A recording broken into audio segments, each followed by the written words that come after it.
शेतकरी ब्लॉकमध्ये आपलं स्वागत आहे. पाऊस तुम्ही आपण केली मोटर चालू, तर मोटर चालू केल्यानंतर डायरेक्ट आपण पाणी सुरू केलेलं आहे फ्लॉवर कोबीला. कारण की फ्लॉवर कोबी बरेच दिवसापासून म्हणजे आज आठवड्यापासून त्याला पाणीच नव्हतं मित्रांनो. तर त्याला आपण पाणी देत आहोत, जेणेकरून त्याला पाणी बरेच दिवसापासून आपण पाणी दिलेलं नाही. कारण की आपल्या गहू पिकाला पाणी देण्यासाठी आपल्या तिकडं पाणी चालू होतं त्याच्यामुळं आपण त्याला पाणी देण्यासाठी आपल्याला वेळ नव्हता, म्हणून आपण त्याला आज 8 दिवस झाले तेव्हा पाणी देत आहोत. इथे आपल्याला कांदा रोप होतो मित्रांनो. कांदा रोपच्या जागेवर आपण टाकलेलं आहे. आता त्याच्या जागेवरती आपण केलेली आहे फ्लॉवर कोबी. तर तुम्ही फ्लॉवर कोबीची क्वालिटी पाहू शकता. पूर्ण वावरामध्ये जेवढं दिसत आहे तेवढं आपलं फ्लॉवर कोबी केलेलं आहे, तेवढंच आपलं कांदा रोप पण होता मित्रांनो. तर त्याची क्वालिटी पाहू शकता तुम्ही.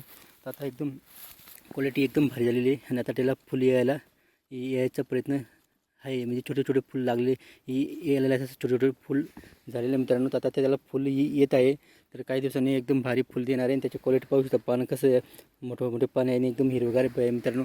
त्याची क्वालिटी चेंज झाली एकदम, कारण की त्याला तरी पाहिजे तसा पाणी नाही मित्रांनो. त्याला 2 दिवस आडा किंवा 1 दिवस आडा असं पाणी द्यावं लागतं.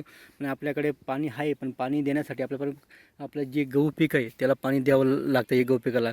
म्हणून त्याला द्यायला थोडंसं ताण दिलं जातं पाण्यासाठी. म्हणून आपल्याकडे जास्त पाणी नसल्यामुळे आता आपण कमी पाण्यामध्ये कसं केलं जाईल हे आपण प्रयत्न करतो मित्रांनो. गहू पिकालाही पाणी देण्याचं खूप गरजेचं असतो आणि हा पिकाला पण पाणी देण्याचं खूप गरजेचं असतो. पण नाईलाज आहे की आपलं हँडलचं जेवढं होतं त्याचप्रमाणे आपण हँडल करायचं काम करत आहोत मित्रांनो. अशा पद्धतीने पूर्ण पिकाला पाणी द्यावं लागतं आपल्याला. आपल्याकडे एकच पीक नाही, हरभरा आहे, वाटाणा आहे, परत फ्लॉवर कोबी आहे मित्रांनो. त्याच्यामुळं आपल्याला पाण्याचं देण्यासाठी अडचणी येते. म्हणून आपण जसं होईल तसं 8 दिवसांनी सुद्धा 1-2 पाणी आपण त्याला देत असतो, जेणेकरून त्याला पाणी देत आहोत. तरी पण तो झाड एकदम भारी आहे मित्रांनो. एकदम भक्कम झालेलं मित्रांनो.